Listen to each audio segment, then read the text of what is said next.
bom dia, boa tarde, boa noite. Mais um vídeo, a gente vai terminar de falar de competência, falando de competência absoluta, competência relativa, modificações da competência, alegação de incompetência e conflitos de competência. Aquele mesmo esquema, qualquer dúvida é só deixar lá no grupo do NEAID ou no fórum de dúvidas do NEAID, que o mais breve possível eu irei lá para saná-las, tá bom? Então, vamos nessa! Vamos lá então, gente. Primeiro tópico, competência absoluta e competência relativa. Na competência absoluta, nós vamos ter prevalência do interesse público. A gente fala que ela é indisponível porque ela não pode ser modificada. A gente vai ver mais à frente a modificação de competência, né? A gente vai entender melhor porque que ela não pode ser modificada, por isso ela é indisponível. Então, a norma que regula a distribuição da competência absoluta é cogente e de interesse exclusivamente público. Se a gente infringir essa norma, a gente vai ter uma incompetência absoluta. Nesse caso, o juiz pode declarar sua incompetência de ofício e qualquer das partes pode invocar a incompetência, né, a qualquer tempo no processo. Isso aí a gente pode ver no artigo 64, parágrafo 1º, tá bom? Nesse caso, salvo decisão judicial em contrário, vão se conservar os efeitos da decisão proferida pelo juízo incompetente. Isso vai acontecer até que outra decisão seja proferida, no caso, pelo juízo competente, ok? Se for comprovado a incompetência do juízo, os autos vão ser transferidos para o juiz competente, tá? Vão ser remetidos para ele. Na competência e incompetência absoluta, nós teremos as competências em razão da matéria, da pessoa, do valor da causa. A gente fala que essa vai do menor para o maior, né? Porque o juiz de menor alçada, ele não pode julgar uma causa de maior valor, assim como os demais, né? Eles têm que ficar dentro da sua alçada.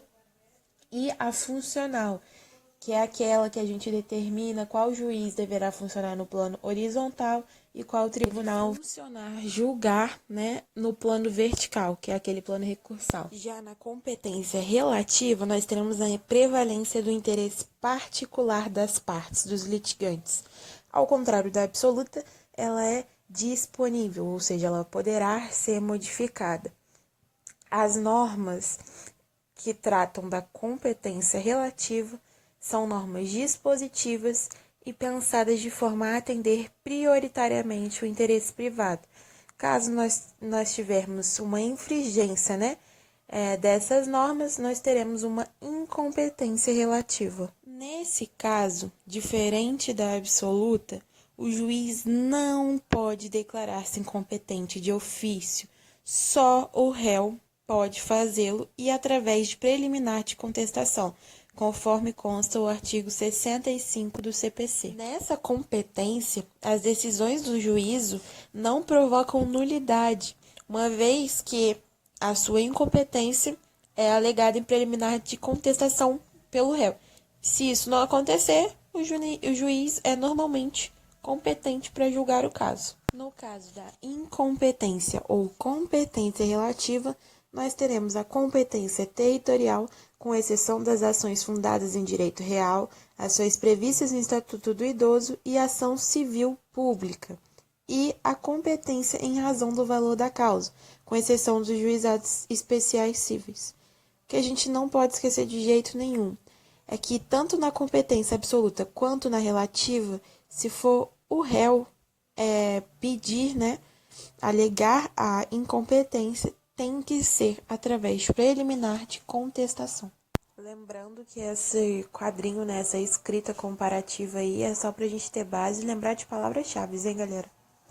Nosso segundo tópico, causas de modificação da competência. A modificação ou prorrogação da competência é um fenômeno processual que consiste em atribuir competência a um juízo que originalmente não a possuía, tá?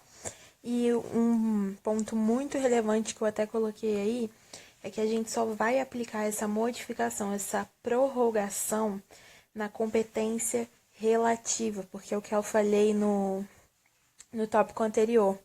Ela é disponível, ou seja, pode ser modificada diferente da absoluta, que é indisponível, ou seja, não pode ser modificada. Nós teremos 4 causas que derrogam as regras originais de fixação da competência relativa. As 4 são conexão e continência, vontade das partes e inércia. Primeiro, nós vamos falar da conexão, disposta no artigo 55 do CPC. Nesse caso, é quando 2 ou mais ações têm em comum o pedido ou a causa de pedir. A conexão dessas causas sempre irá ocorrer caso haja risco de decisões contraditórias, tá? Caso não exista esse risco, não há motivo para se reunir os processos e se modificar a competência previamente estabelecida, ok? Um exemplo disso seria Joana propor uma ação de consignação em pagamento das parcelas do condomínio que habita, e em outra comarca, o condomínio propor a ação de cobrança em face a Joana. Isso aí são ações conexas, então a gente pode reunir as duas, pois elas apresentam o mesmo objeto. Já a continência é regulada no artigo 56 do CPC, é uma espécie qualificada de conexão, e ocorre quando 2 ou mais demandas tiverem em comum as partes e a causa de pedir, ou ainda quando o pedido formulado em uma for mais amplo que o formulado na outra. Nós chamamos a ação mais ampla de continente e a mais restrita de contida. Um exemplo disso seria eu ingressar com uma ação, pretendendo que seja declarado nulo um contrato de compra e venda que eu fiz com a empresa X, e a empresa X propor uma ação de cobrança das parcelas que eu não paguei, tendo base esse mesmo contrato de compra e venda. Então, nesse exemplo, nós temos 2 demandas continentes, sendo o pedido da primeira, que foi o meu pedido, mais amplo do que o da segunda, que foi o pedido da empresa. Um ponto importantíssimo presente no artigo 57 do CPC fala sobre a demanda continente proposta antes da contida e a demanda continente proposta depois da contida. Se a demanda continente for proposta antes da contida, a sentença terá extinção sem resolução de mérito, ou seja, isso não pode ocorrer. Mas caso a demanda continente seja proposta depois da contida, as ações serão reunidas. Na terceira causa, nós temos a vontade das partes ou convenção de eleição de foro, também conhecida, Está presente no artigo 62 e 63 do CPC e ocorre quando as partes podem modificar a competência em razão do valor e do território, elegendo assim o foro onde será proposta a ação oriunda de direitos e obrigações. Um ponto muito importante é que a eleição desse foro ela exige forma escrita e tem de se referir-se obrigatoriamente, especificamente, a um determinado negócio jurídico. Sendo válido ressaltar, galera, que as partes elas podem eleger o foro, mas não eleger ou escolher o juiz ou a vara que vai julgar o caso. Então, na causa da vontade das partes, nós vamos ter a eleição do foro para dirimir eventual litígio, ok? Por último, nós temos a inércia, que também é uma forma de vontade e é bem simplesinha de entender, que é quando uma ação é proposta perante um juízo relativamente incompetente e o réu pode impugnar essa incompetência através da contestação no prazo dela, sendo basicamente isso. Voltei para falar um pouquinho sobre alegação de incompetência. Isso pode acontecer tanto na competência absoluta quanto na relativa, e quando for invocada pelas partes, deverá ser através de preliminar de contestação. Então, na absoluta, como eu já disse anteriormente, pode ser por ofício ou através das partes por preliminar de contestação, e na relativa, somente pelas partes, também com preliminar de contestação. Se houver essa alegação de incompetência, tanto de ofício ou tanto pelas partes, essas têm que se manifestar, tá bom? E o juiz vai decidir. O juiz decidindo que existe, que tem essa incompetência, o processo, os autos serão passados para o juiz competente. Caso não exista essa incompetência, o processo segue em curso normal com o mesmo juiz, beleza? É basicamente isso, é bem simples. Qualquer dúvida é só lá falar comigo, como eu disse lá no começo do vídeo. E bora pro último tópico. E o último tópico, conflito de competência.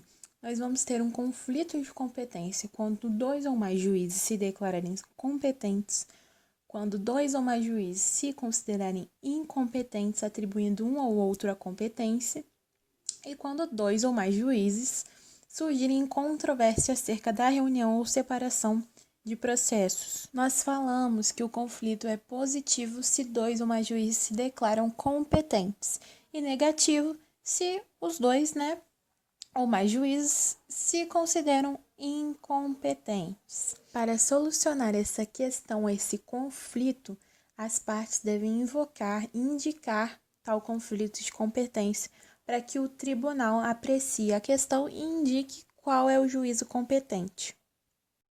Quem será competente para julgar os conflitos de competência? Como eu coloquei acima, STF, STJ, TST e qualquer tribunal.